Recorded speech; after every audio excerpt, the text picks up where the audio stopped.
This episode of Defunct TV is sponsored by NordVPN. Get 70% off a 3-year plan at nordvpn.com/defunctland. Now, back to Defunct TV on the Defunctland channel. It was the early 90s, and for those involved in making children's television, business was booming. Channels like PBS, Cartoon Network, Nickelodeon, and Disney Channel cornered the market on programming aimed at children. There were a wide variety of entertainment options for kids, and not just on Saturday mornings. Every day of the week, preschool-aged children could tune into their favorite shows. Most programming followed a familiar templated approach. Segments featuring counting, learning and reciting the alphabet, and identifying colors and shapes were often built into every episode to aid child development. Educational content was king, and the majority of children's television followed that approach. However, there were a few programs that decided to venture off the beaten path. One of these would emphasize the power of family, community, culture, and song. This show would follow a path that would lead directly to a tropical island, full of bright, sunny weather.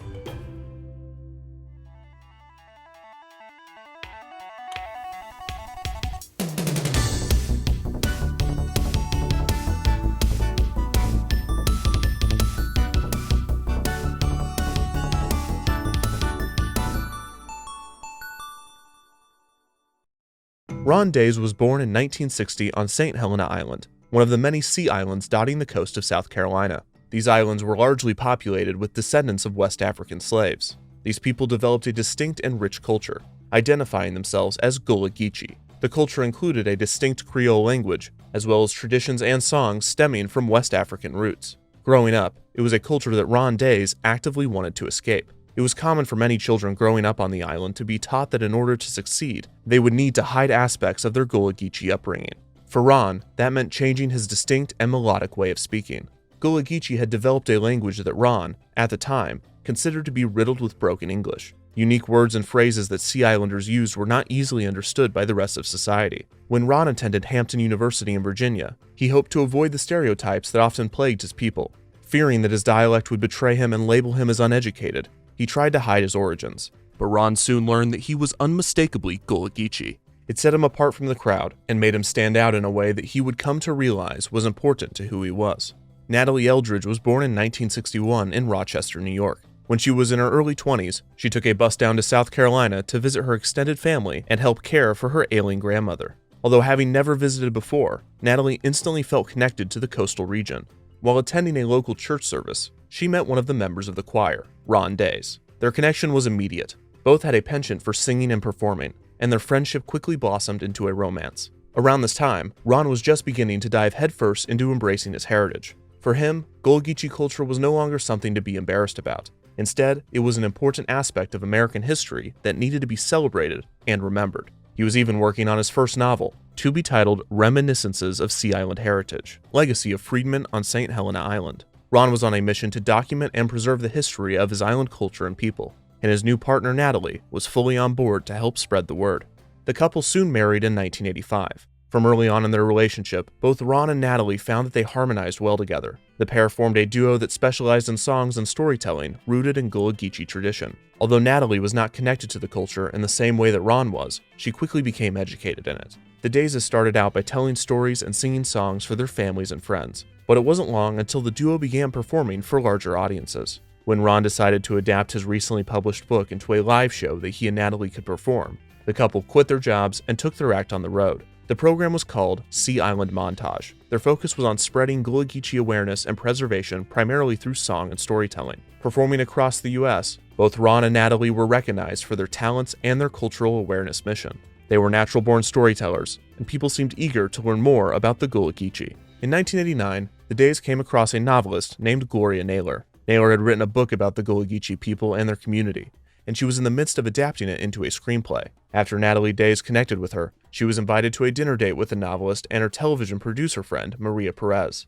At the time, Perez had been working with Nickelodeon, attempting to pitch a children's show set on a magical island. When she learned about the Dayses and their performances, she suggested that the duo pitch a show of their own to the network. Natalie initially brushed it off as nothing more than a compliment, but Perez believed that the duo could fill a gap in the expanding landscape of children's media. Less than a year after their initial meeting, the Days were visited at their home in Beaufort, South Carolina, by Maria Perez and a few of her television colleagues. These producers had caught wind of the unique storytelling the Days were known for, and they spent a day filming the couple and their younger daughter Sarah. They passed the footage on to Nickelodeon, and after seeing it, the network quickly called them in for an official meeting. Only 5 weeks after giving birth to their second child, Simeon, the Days found themselves in a boardroom in New York City to discuss the possibility of a children's television show with Nickelodeon. Maria Perez had initially been drawn to the setting of a magical island, and now she was convinced that Ron and Natalie should be the stars of the show. The Days were already established as a powerful singing, songwriting, and storytelling duo. Like the couple's other stage performances, this Nickelodeon show would be rooted in Gullah culture.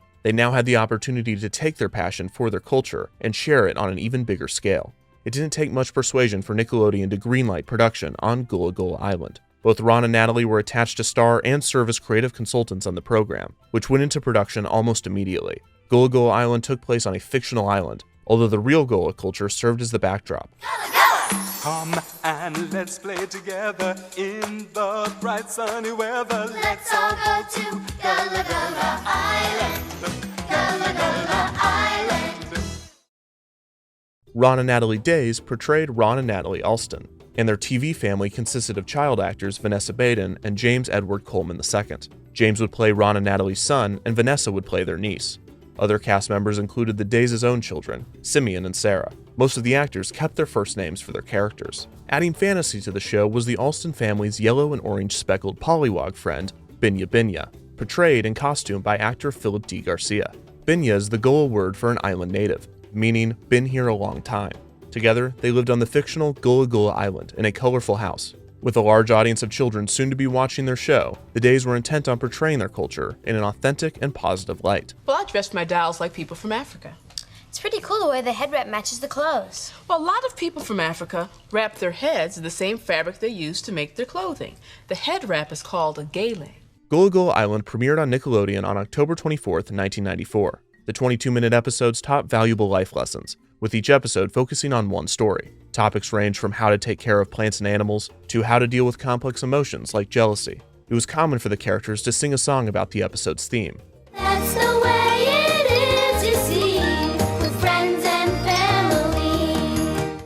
The characters would also constantly break the fourth wall to talk with the viewer. Ron's role was subversive as a gentle father that explores emotions with his children, in addition to completing household chores like cooking and cleaning. The program was a celebration of family, friends, and culture. Gullah Gullah Island's interiors were filmed at Universal Studios in Orlando, but the exterior locations were often shot in the Days' hometown of Beaufort, South Carolina, and Fripp Island just off the coast. One episode even took viewers to the historic city market in downtown Charleston. Head writer Frocaswell Hyman recalled adhering to a fast production schedule, simultaneously shooting 2 episodes per week. Despite the breakneck pace at which the show came together, Hyman has said that the atmosphere amongst the cast and crew was easy and fluid. Everyone seemed to be on the same page with the kind of show they were making. Ron and Natalie knew exactly the kinds of positive messages they wanted to send to their audience, and their genuine and lovable personas resonated with millions of preschoolers across the country. Combining these elements with the exposure of Gullah Geechee culture, Gullah Gullah Island was a show with a winning formula. The first season of 17 episodes aired throughout the fall of 1994. The show performed well enough to be renewed for a second season. The program had been received positively, although there was one critique. The first season portrayed a picture-perfect family and lifestyle. So perfect, in fact, that the show received criticism for how unrealistic the flawlessness of Ron and Natalie as parents was. This was slightly modified in the following seasons, as the creators agreed that it was important to show youngsters that their parents could make mistakes too. I'm sorry I yelled, but I'm glad you all realize we have to take care of Mom today, the same way she takes care of us when we don't feel well. The second season of 23 episodes would begin airing in the fall of 1995. This season would see the intro change from real footage on the island to a more animated blue screen intro. A third season of 12 episodes was picked up to air in 1996. This season introduced a new family friend, Chansem the Pelican, performed by Muppet builder Jim Krupa. Hi, Chansem. Oh boy, Mr. Ron! The character became a regular throughout the season. In late 1996, Binya Binya's puppeteer Philip Garcia was killed in a car crash. The role of Binya Binya would be given to Justin Campbell. A fourth season of 18 episodes would premiere in 1997, bringing the total episode count to 70. This season, Chansem the Pelican was removed from the regular cast and appeared rarely. Also in 1997, a spin-off of Gullah Gullah Island entitled Binya Binya and starring Ron, Natalie, and the popular Pollywog was produced. The show featured more puppet friends, and only 5 episodes were finished. These only aired once, and the show is considered lost media. with only 2 out of the 5 episodes being found. The 4th season of Gullah Gullah Island would be the show's last. The final episode would air on January 9th, 1998.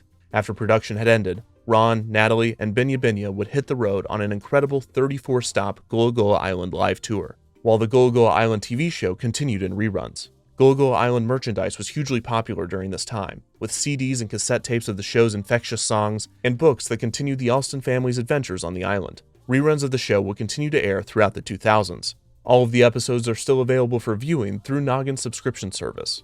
With 4 seasons and 70 episodes, Gullah Gullah Island's cultural impact was strong. During its initial run on Nickelodeon, it accumulated numerous awards and critical recognition, and it was among the highest-rated preschool programs on air during the time. In 1995, it won a Parents' Choice Award.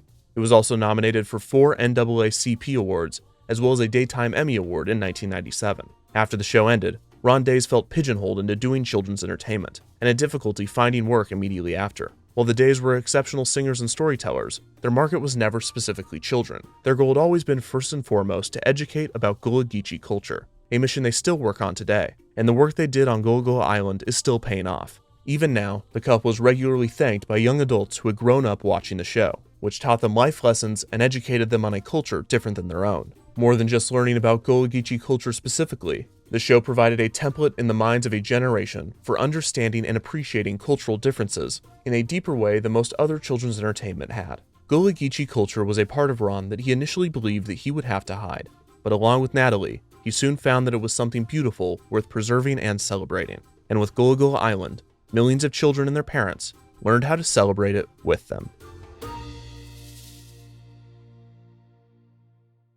This episode of Defunct TV is sponsored by NordVPN. NordVPN allows you to connect to servers from over 60 countries, allowing you to access content that might be blocked by your region. Some of you might have seen in the news that Nord recently experienced a security breach, and despite no user information being exposed, NordVPN has taken steps to increase their security even more, including moving to 100% owned servers. And now you can go to nordvpn.com/defunctland to get 70% off a 3-year plan. That's only $3.49 a month. Plus, use the code to get 4 extra months of NordVPN for free. And check the description for Black Friday deals. That's nordvpn.com/defunctland, code defunctland, to start watching content from all around the world.